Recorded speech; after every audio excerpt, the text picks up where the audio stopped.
السلام علیکم ورحمۃ اللہ وبرکاتہ نحمده ونصلي ونسلم على حبیبه الکریم اما بعد فاعوذ باللہ من الشیطان الرجیم بسم اللہ الرحمن الرحیم ان اللہ وملائکته یصلون علی النبی یا ایها الذین آمنوا صلوا علیہ وسلموا تسلیما اللهم صل علی سیدنا ومولانا محمد وعلى آل سیدنا ومولانا محمد وبارک وسلم صلو علیہ صلاۃ و سلام علیک یا حبیبی یا رسول اللہ صلی اللہ تعالی علیہ وسلم۔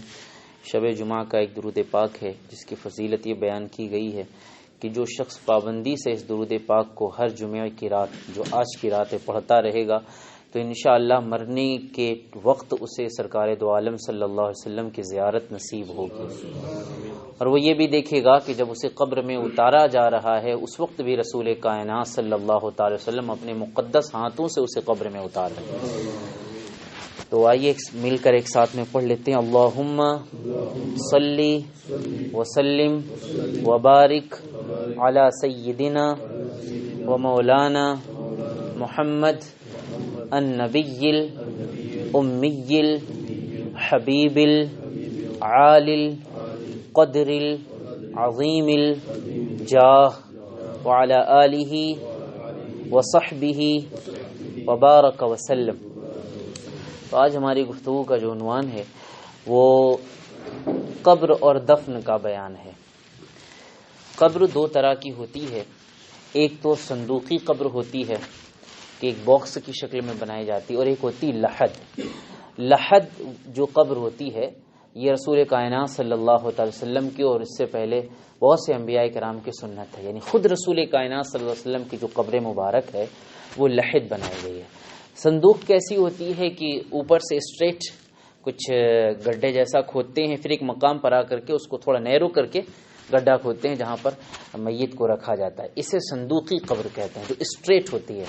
اور لحد وہ قبر ہوتی ہے کہ اوپر سے اسٹریٹ کھودتے ہیں، کتنی کھودتے ہیں وہ بھی ہم بتاتے ہیں آپ کو، اس کے بعد پھر قبلے کی طرف کی جو دیوار ہے اس طرف میں کھودتے ہیں، کتنا کھودتے ہیں یہ بھی بتاتے ہیں، لیکن اس میں قبلے کی طرف اندر دیوار میں کھودتی ہے، اور پہلی والی جو قبر ہوتی ہے وہ اسٹریٹ جا کر کھودتی ہے۔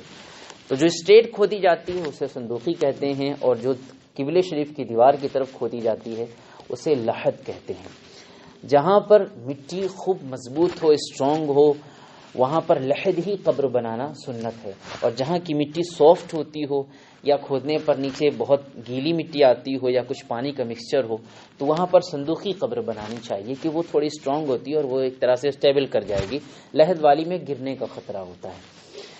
اب اس میں لمبائی، چوڑائی اور گہرائی کتنی ہونی چاہیے وہ سن لیجئے۔ قبر کی لمبائی تو اتنی ہونی چاہیے جتنی میت کی باڈی ہے، تاکہ اس کی باڈی آرام سے اس کے اندر جا سکے۔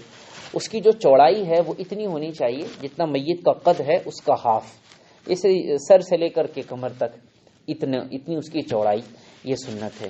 گہرائی کتنی ہونی چاہیے؟ اب چاہے وہ لحد والی قبر بنا رہے ہوں یا صندوقی والی قبر بنا رہے ہوں، دونوں میں ایک تو پہلے اسٹریٹ آپ کھودتے ہیں، اس کے بعد لحد کھودتے ہیں، یا اس کے بعد صندوقی کھودتے ہیں۔ تو اسٹریٹ آنے کے بعد کا کوئی اعتبار نہیں ہے، اصل میں جو نیچے آپ کھود رہے ہیں صندوقی والی یا لحد والی جو سائیڈ میں کھود رہے ہیں اس کی گہرائی کا اعتبار ہے۔ وہ گہرائی کم از کم آدھے جسم کے برابر ہونی چاہیے، جیسے سر سے لے کر کمر تک یا نیچے سے لے کے کمر تک کر لیں، اتنی گہرائی کم سے کم ہونی چاہیے۔ بہتر یہ ہے کہ سینے تک گہرائی ہو، اور سب سے اچھا یہ کہ پورے انسان کی قد کے برابر ہو، لمبائی جتنی انسان کی ہے اتنی گہری وہ اندر والا قبر کا حصہ کھودا جائے، یہ سنت ہے۔ لحد میں بھی اتنا ہی گہرا کھودنا چاہیے، یہ نہیں کہ بس میت کو جتنے میں کھسکا کے اس کو اندر ٹھونس سکیں بس اتنا ہی، جیسے آپ نے دیکھا ہوگا بہت سی جگہوں پر ایسا کرتے ہیں، زیادہ کھودتے ہی نہیں ہیں، یعنی اگر میت کا جسم اس کو لٹایا جائے اور اتنی اس کی ہائٹ ہوتی ہے تو بس ہو سکتا ہے اتنا بڑھا کر کے اس کو بس میت کو اندر پش کر دیتے ہیں، یہ غلط طریقہ ہے۔ لحد بھی قبر کھود رہے ہیں جیسے کہ مکہ و مدینہ شریف وغیرہ میں ہوتا ہے، تو وہاں پر بھی یہ سنت ہے کہ کم سے کم میت کا جسم جتنا بڑا ہے اس کے ہاف کے برابر اس کی ہائٹ ہونی چاہیے، کہ اس کو ڈالنے کے بعد بھی اچھی خاصی جگہ بچے۔ جیسے کہ ہم صندوقی کھودتے ہیں، اس کو میت کو لٹانے کے بعد کتنی جگہ ہوتی کہ انسان جو قبر میں اترتا ہے میت کو اتارنے کے لیے اس کے سینے کے برابر ہوتی ہے یا کم سے کم کمر کے برابر ہوتی ہے۔ تو لحد میں بھی یہ سنت ہے، اور صندوقی والے جو قبر بنا رہے ہیں اس میں بھی سنت ہے۔ تو میت کو جب دفن کرنا ہو تو یہ اس کے سائز وغیرہ لے کر کے قبر وغیرہ کھودی جاتی ہے، یا پہلے سے ہوتی ہے تو اس کو کچھ ایڈجسٹ موڈیفائی کر لیتے ہیں۔ میت کو مناسب یہ ہے کہ قبلہ شریف کی طرف لا کر اس کی میت کو رکھا جائے، پھر اس کے بعد اس کو قبر میں اتارے۔ قبر میں میت کا مرد اگر مردہ ہے، جو مرنے والا شخص ہے وہ مرد ہے، تو اچھے نیک لوگ یا رشتہ دار ہوں یا علماء ہوں وہ اتاریں، یا جو نیک لوگ کے گھر کے قریبی رشتہ دار ہیں، اچھے لوگ ہیں، وہ اتاریں۔ اگر میت عورت ہے تو پھر اس کے جو محرم رشتہ دار ہیں وہ اسے قبر میں اتاریں۔ ان کیس اگر محرم رشتہ دار نہیں ہے تو پھر اور دوسرے جو رشتہ دار ہیں وہ اتاریں۔ اگر مان لیجئے کہ کوئی رشتہ دار ہی نہیں ہے تو پھر اجنبیوں میں جو نیک لوگ ہیں وہ اسے اتار سکتے ہیں، اس میں کوئی حرج نہیں ہے۔ تو میت کو قبر میں اتارتے وقت درود شریف بھی پڑھ سکتے ہیں۔ دعا ہے بسم اللہ و باللہ وعلی ملت رسول اللہ، یہ دعا پڑھی جاتی ہے۔ اور میت کا جو کفن ہوتا ہے اس میں ہم نے پہلے بتایا تھا کہ ایک سر کی طرف کا حصہ نوٹ ہوتا ہے، ایک پیر کی طرف ہوتا ہے، اور بیچ میں بھی ایک ڈھوری ڈال لی جاتی تاکہ اس کو اتارنے میں آسانی ہو۔ جب اسے قبر میں اتار دیں تو اس کے سر کی طرف کا جو نوٹ ہوتا ہے اسے کھول سکتے ہیں، اگر نہ بھی کھولیں تو کوئی حرج نہیں ہے۔ میت کو قبر میں لٹانے کے بعد اس کو داہنی کروٹ پر لٹائیں، کیونکہ قبلہ داہنی طرف ہوتا ہے تو اس کو داہنی کروٹ پر کیسے لٹانا ہے، اس کو جو ہے داہنی طرف کروٹ پر کرنے کی کوشش کریں، اور نیچے مٹی وغیرہ کچھ رکھ دیں تاکہ اس کی کروٹ داہنی طرف رہے۔ لحد میں بھی ایسے ہی کرنا ہے۔ داہنی کروٹ پر لٹانے کے بعد اب جو رواج ہے یہ بھی ہے کہ جسے صندوقی قبر بنی ہے تو اس کی جدھر اس کا منہ ہو رہا ہے یعنی قبلے کی طرف، اس طرف اگر چھوٹا طاق بنا کر کے عہد نامہ یا اس طرح کی شجرہ وغیرہ رکھتے ہیں، اس میں بھی کوئی حرج نہیں ہے۔ ایک روایت میں ہے کہ ایک شخص نے یہ وصیت کی تھی کہ جب اس کا انتقال ہو جائے تو اس کی پیشانی پر بسم اللہ الرحمن الرحیم لکھنا ہے اور سینے پر بھی بسم اللہ الرحمن الرحیم لکھنا ہے۔ تو اس کی وصیت پر عمل کیا گیا۔ جب اسے دفن کیا گیا، دفن کرنے کی کچھ دنوں کے بعد کسی نے اس کو خواب میں دیکھا اور اس سے پوچھا کہ تمہارے ساتھ کیا معاملہ کیا گیا؟ تو اس نے کہا کہ دیکھو جو میری پیشانی پر بسم اللہ اور میری سینے پر بسم اللہ لکھا گیا تھا وہ ابھی بھی موجود ہے، اور جب مجھے قبر میں رکھا گیا فرشتے آئے سوال پوچھنے کے لیے، تو جب دیکھا کہ میری پیشانی اور میرے سینے پر بسم اللہ الرحمن الرحیم لکھا ہے تو کہا اس سے کیا پوچھتے ہو، یہ تو پورا ثبوت پہلے سے ہی لے کر آیا ہوا ہے۔ تو بولے میں اللہ کے عذاب سے بچ گیا۔ لیکن یہ جو لکھا جائے گا یہ کسی قلم سیاہی سے نہیں لکھا جاتا ہے، انک سے نہیں لکھتے ہیں۔ جب میت کو غسل دے دیں کفن پہنانے سے پہلے بس انگلی سے لکھنا ہے، ایسے ہی یعنی لکھنا ہے، کوئی سیاہی یا کسی چیز کا اثر ضروری نہیں ہے۔ اب جیسے میت ہے تو اس کی پیشانی پر آپ رائٹ سائڈ سے بسم اللہ الرحمن الرحیم ایسے لکھتے ہیں، سینے پر بھی بسم اللہ الرحمن الرحیم لکھ سکتے ہیں، کلمات شریف بھی لکھ سکتے ہیں، لا الہ الا اللہ محمد رسول اللہ صلی اللہ علیہ وسلم لکھ سکتے ہیں۔ اور ہمارے بزرگان طریقت کا جو طریقہ ہے کہ غوث اعظم رضی اللہ تعالیٰ عنہ کا نام لکھتے ہیں تو کوئی حرج نہیں۔ اور وہ شعر بھی ہے کہ نکیرو کیا ہے، پوچھتے ہو مجھ سے کیا ہے، نہیں ہے، عزیزو کر چکو تیار جب میرے جنازے کو تو لکھ دینا کفن پر نام والا غوث اعظم کا۔ تو یہ بھی طریقہ، اس میں کوئی حرج نہیں، شرعی طور پر کوئی خرابی نہیں ہے۔ تو میت کو اس طریقے سے دفن کر دے۔ لحد والی ہے تو لحد میں میت یعنی سائڈ میں میت کو اندر رکھنے کے بعد برکس جو پکی ہوئی نہ ہو، یعنی جس کو فائر میں جو ہے وہ جلا کر کے اسٹرانگ نہیں کیا، کچی برکس ہو بالکل، اسے رکھنا چاہیے اندر۔ آگ کی پکی ہوئی کوئی بھی چیز قبر کے اندر رکھنا یہ منع ہے، کیونکہ اس سے بدشگونی ایک لی جاتی، بیڈ اومن لیا جاتا ہے کہ اللہ تعالیٰ ہر مومن کو دوزخ کی آگ سے بچائے، تو دنیا کی آگ والی چیزوں سے بھی محفوظ رکھنا چاہیے۔ تو یہ لحد میں تو برکس وغیرہ لگائی جاتی ہیں کہ لکڑی کے جو ہے وہ پٹرے ہوتے ہیں وہ بھی لگاتے ہیں تو کوئی حرج نہیں۔ اور جو صندوقی بنائی جاتی ہے اس میں لکڑیوں سے ڈھکا جاتا ہے یا کنکریٹ کا بھی ہوتا ہے، کوئی حرج نہیں اس میں، جس طریقے سے بھی کرنا چاہیں کر سکتے ہیں۔ بزرگان دین کی جو مزاریں ہوتی ہیں جو اوپر سے بہت اسٹرانگ اور پورے قبے بنائے جاتے ہیں، ان میں بھی اندر کوئی پکی برکس نہیں لگائی جاتی، یاد رکھیے گا، اندر بھی کچی اینٹ لگائی جاتی ہے، آگ والی ہر چیز سے بچایا جاتا ہے۔ جو اندر میت کے جسم کے پاس، اور یہ بھی ایک بات آپ کو بتا دوں، یہ جو خبیث وہابی دیوبندی ہیں یہ ایک حدیث پاک پیش کرتے ہیں۔ حدیث پاک یہ پیش کرتے ہیں کہ رسول اللہ صلی اللہ تعالی علیہ وسلم نے منع فرمایا ہے کہ قبر کو پختہ نہ بنایا جائے اور اس کے اوپر یہ نہ کہ جائے، تین چار باتیں رسول کائنات صلی اللہ علیہ وسلم نے اس میں ارشاد فرمائی۔ اب اس سے یہ دلیل لے کر یہ آتے ہیں، دیکھو حضور نے تو منع فرمایا کہ قبر پکی نہ بنائی جائے، اور یہ سنی لوگ تو غوث پاک کا بھی گنبد بناتے ہیں، خواجہ صاحب کا بھی گنبد بناتے ہیں، سب کا بناتے ہیں۔ تو ان کو یہ پتا نہیں کہ قبر جو ہے، قبر اسے کہتے ہیں جہاں پر میت کو لٹایا گیا ہے. جو باہر کا حصہ اسے قبر نہیں کہتے، یہ یاد رکھیے گا. قبر وہ ہے جو گڈھا ہے جس میں میت کو اندر لٹایا گیا ہے، وہ قبر ہے. اس کو پکا بنانے سے منع کیا گیا ہے. یعنی وہاں پر آپ پکی دیوار سوچیں کہ چاروں طرف سے پکی دیوار اٹھا دیں اور پورا گھر بنا دیں، وہ منع ہے. وہاں پر کچی دیوار آپ اٹھا سکتے ہیں، یہ اس نیت سے چونکہ جو بزرگان دین کی جو قبریں بنائی جاتی ہیں تو پھر وہ اوپر سائڈ سے اچھی کافی اس پہ وزن ہو جاتا ہے کہ کنکریٹ ہوتا ہے، تو حفاظت کے لیے کچی برکس سے دیوار اٹھا دی جاتی ہے اندر سے ہی، پھر اس کے بعد اوپر جو بنایا جاتا ہے اس میں کوئی حرج نہیں ہوتا ہے. تو وہ حدیث پاک کا غلط مطلب نکالتے ہیں کہ قبر سے مراد وہ لیتے ہیں جو انسان کے اوپر کے قبر کا حصہ، وہ قبر نہیں کہلاتا ہے. قبر اصل میں وہ ہے جو میت کے جسم سے ٹچ کر رہا ہے اور جو اندر کے گڈھے کا حصہ ہے وہ قبر کہلاتا ہے. یہ عربی زبان کے اعتبار سے بتا رہا ہوں. عربی زبان کی ڈکشنری جب کھولے جائے گی تو یہ ملے گا کہ قبر وہ حصہ ہے جہاں میت کی باڈی رکھی گئی ہے، نہ کہ وہ اوپر کا حصہ، وہ قبر نہیں کہلاتا ہے. تو قبر میں اندر اس طرح کچی دیوار وغیرہ کھڑی کر کے اوپر پھر کسی بھی طریقے سے ڈالا جاتا ہے. عام لوگوں کی قبروں کو بلا ضرورت پکا نہیں کرنا چاہیے. اگر پکا اس نیت سے کریں کہ نشان موجود رہے، فاتحہ وغیرہ پڑھنے میں، اصالِ ثواب پڑھنے میں آسانی ہو. جب قبر باقی رہے گی تو فاتحہ پڑھنے کی طرف انسان کی رغبت ہوتی ہے کہ ہاں چلو اپنے والد اپنے فلاں فلاں کی قبر پر، تو اس میں کوئی حرج نہیں ہے. سائڈ سے پکی کر لینی چاہیے. جو اوپر کا حصہ ہے، مین قبر کا حصہ ہے، اس کو پکا نہ کریں تو بہتر، اگر کر بھی لیں تو پھر کوئی حرج نہیں ہے. ویسے عام طور سے علماء کرام بزرگان دین کے مزارات کو ہی اوپر سے پکا بنانا چاہیے، کیونکہ اس میں ایک طرح کی عظمت ہے، ایک طرح کی بزرگی دکھانی ہے. عام لوگوں کی قبروں کو اس سے بچانا چاہیے. پھر بھی اگر کوئی نشانی کے طور پہ بنائے تو کوئی حرج اس صورت میں بھی نہیں ہے. قبر میں مردے کو دفن کر دیا. اب اس کے بعد تلقین کرنا یہ بھی سنت ہے. رسول کائنات صلی اللہ علیہ وسلم کی حدیث پاک سے ثابت ہے. ایک حدیث پاک میں ہے کہ میرے آقا صلی اللہ علیہ وسلم ارشاد فرماتے ہیں جب کسی مردے کو دفن کر دیا جائے تو اس کا کوئی عزیز اس کے داہنی جانب آ کر کھڑا ہو اور کہے اے فلاں بن فلانا، یعنی اس کا نام لے اور اس کی ماں کا نام لے. جیسے دنیا میں ہم کسی کو پکارتے ہیں تو اس کے والد کے نام سے پکارتے ہیں. جیسے مثال کے طور پر اب مختار بھائی کو پکارنا ہے تو بولیں گے نا کہ اے مختار بن مقصود، لیکن وہاں پر جو حدیث پاک میں ہے وہ یہ کہ ماں کے نام سے پکارے. ٹھیک ہے، جیسے کسی کا نام زید ہے اور ان کی ماں کا نام سلمہ ہے تو کہے اے زید بن سلمہ، ایسے. تو بولے پہلی مرتبہ ایسا کہے اے زید بن سلمہ تو وہ تمہاری آواز کو، یعنی مردہ جو ہے وہ تمہاری آواز کو سنے گا لیکن جواب نہیں دے گا کوئی. پھر تھوڑی دیر کے بعد کہے اے زید بن سلمہ تو وہ اٹھ کر بیٹھ جائے گا. یہ کب کی بات ہے؟ جب قبر برابر. اچھا ہاں، اب قبر برابر والی بات بھی مکمل کر دوں تاکہ مس نہ ہونے پائے.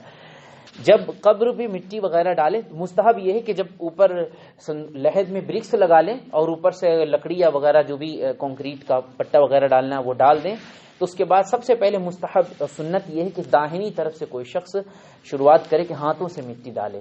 جسے پہلی مرتبہ ڈالے تو منہا خلقناکم، دوسری میں وفیہا نعیدکم، اور تیسری بار میں ومنہا نخرجکم تارۃ اخری پڑھے.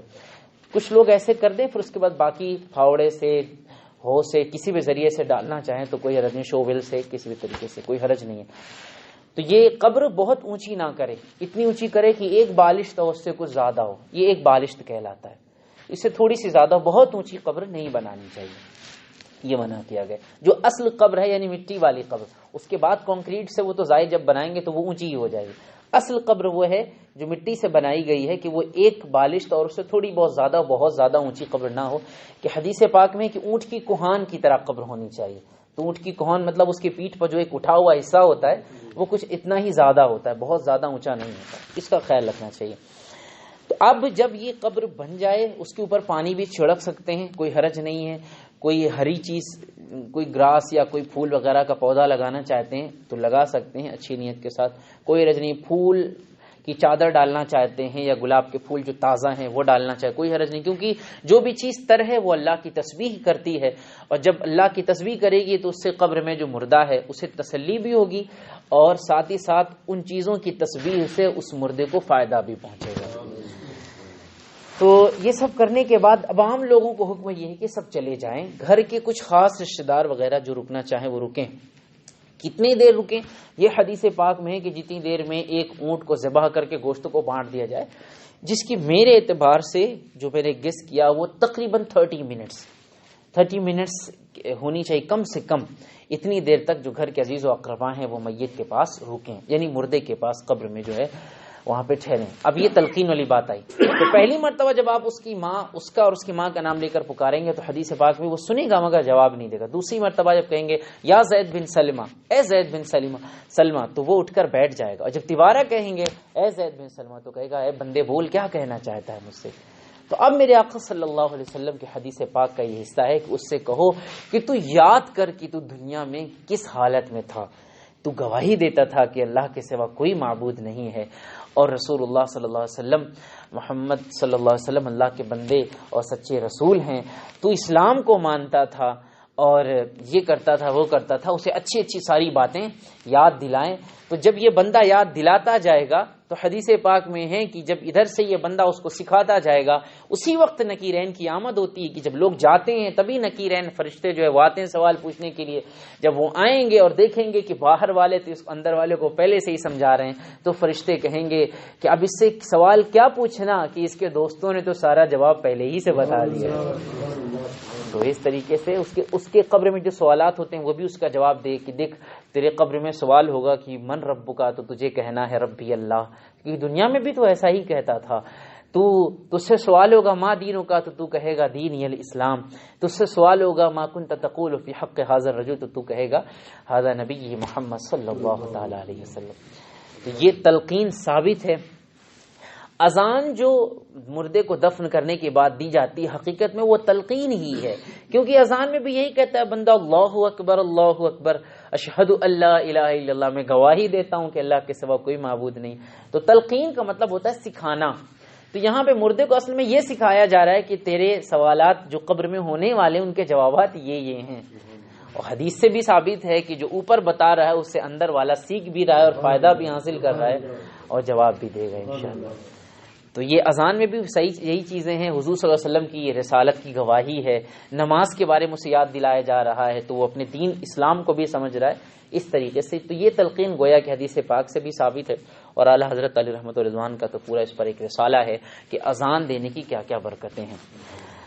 تو اس طریقے سے اذان بھی دے سکتے ہیں، اس کو اس طرح تلقین کریں کہ حدیث پاک میں خاص طور سے آیا ہے، تو اس کے بعد پھر اس کے لیے دعائیں وغیرہ بھی کر سکتے ہیں، اور اتنی دیر ٹھہرے، جیسے ہم نے کہا کہ 30 منٹ یا اس سے کچھ زیادہ 40 منٹ ایک اچھا ٹائم، 40 کا عدد بھی بہت اچھا ہے، تو 40 منٹ تک ٹھہر جائیں، اس کے لیے دعا و استغفار کریں۔ میت کو دفن کرنے کے بعد مستحب یہ ہے کہ اس کے سرہانے الف لام میم سے مفلحون تک پڑھا جائے، اور پائنتی کی طرف جو ہے وہ سورہ بقرہ کا جو آخر ہے آمن الرسول بما انزل الیہ من ربہ والمؤمنون، آخر تک یہ پڑھا جائے، یہ مستحب ہے، اور باقی قل پڑھا جاتا ہے، دعائیں کی جاتی، ان سب میں کوئی حرج نہیں ہے۔ اچھا، یاسین شریف کی تلاوت یہاں پہ ہوتی ہے، تو اب اس سلسلے میں یہ بات خیال رکھیں کہ یاسین شریف کی یا قرآن پاک کی جب تلاوت ہو تو جتنے بھی لوگ وہاں موجود ہیں اور اس میں حصہ لے رہے ہیں ان سب کے اوپر یہ لازم و ضروری ہے کہ وہ خاموش رہیں اور غور سے سنیں۔ ہاں، اگر کچھ لوگ ہیں، 2-4 لوگ ہیں جو قبر وغیرہ برابر کر رہے ہیں، اور ظاہر ہے کہ جو قبر برابر کر رہا ہے وہ غور سے نہیں سن پائے گا، تو اس میں کوئی حرج نہیں، کیونکہ وہ وہاں پر قبر بنا رہا ہے، اس کا کام ابھی قرآن سننا نہیں ہے۔ تو جو قبر بنانے مصروف ہے وہ قبر بنا سکتا ہے، صحیح وغیرہ کر سکتا ہے، اس کو گناہ نہیں ملے گا، لیکن باقی جو لوگ کھڑے ہیں جن کا کوئی کام نہیں ہے ان کے اوپر یہ ضروری کہ خاموش بھی رہیں، غور سے سنیں۔ اب بلا وجہ بیچ میں آپس میں ایک دوسرے سے بات کرنا ہے، قبر بنانے والے کو بار بار ٹوکنا، ارے ایسا کر لو تو وہ کر لو، یہ ان کے لیے ناجائز و حرام ہے۔ جو قبر صحیح کر رہا ہے اس کے لیے کوئی مسئلہ نہیں ہے، کیونکہ قرآن ان کے لیے سننا فرض ہوتا ہے جو وہاں پر اسی کام سے حاضر ہوئے ہوں۔ اگر وہ کسی دوسرے کام میں مصروف ہیں تو پھر کم سے کم ایک بندہ ضرور سنے جب تلاوت بلند آواز سے کی جائے، اور باقی لوگ اگر اپنے اپنے کام میں مصروف ہیں تو کوئی حرج نہیں۔ اور اگر سب وہی سننے کے لیے آئے ہیں، جیسے اب پروگرام ہوتا ہے، جلسہ ہوتا ہے، محفل ہوتی ہے، تو جتنے سب آئیں وہ محفل ہی سننے کے لیے آئیں، کوئی مائک صحیح کر رہا ہے، کچھ اور صحیح کر رہا ہے تو الگ مسئلہ ہے، ورنہ بلا ضرورت پھر وہاں پہ کوئی دوسرا کام نہیں کرنا چاہیے۔ جس کا کام نہیں وہ نہ کرے، اور جو کر رہا ہے اس کو کرنے میں کوئی حرج نہیں ہے۔ تو اب ایک چیز رہ جاتی ہے، مختصر بیان کر کے اپنی بات ختم کرتا ہوں۔ وہاں سے آنے کے بعد اب دفن ہو گیا، دفن کرنے کے بعد تعزیت کرنا جو ہے یہ مستحب ہے۔ تعزیت کرنے سے کیا مراد ہوتا ہے کہ میت کے گھر آئیں یا وہیں قبرستان میں یا قبرستان کے باہر میت کو جو ہے وہ تسلی دیں اور اس کے مرحوم کے لیے دعا کریں کہ اللہ تعالیٰ تمہیں صبر دے اور تمہارے مرحوم کے درجات بلند فرمائے، اس کی مغفرت فرمائے، صبر کرو اللہ تعالیٰ اس کا بدلہ عطا فرمائے گا۔ اور تسلی بھی کہ ہم تمہارے ساتھ ہیں، کوئی ہمارے لائق کام ہو، ضرورت ہو تو بیان کریں. کہ حدیث پاک میں ہے کہ جو کسی مومن کی اس کی عزیز کی میت پر تعزیت کرتا ہے تو اللہ تعالیٰ اسے بھی ویسا ہی ثواب عطا فرماتا ہے جیسے کہ وہ شخص اپنے عزیز کے انتقال پر صبر کر کے حاصل کرتا ہے. تو آپ تسلی دیں گے تو آپ کو بھی وہی ثواب حاصل ہوگا جو وہ صبر کر کے حاصل کر رہا ہے. یہ چند باتیں تھیں جو قبر و دفن کے تعلق سے تھیں. اللہ سبحانہ و تعالی ہم سب کو علم نافع عطا فرمائے، عمل صالح کی توفیق عطا فرمائے.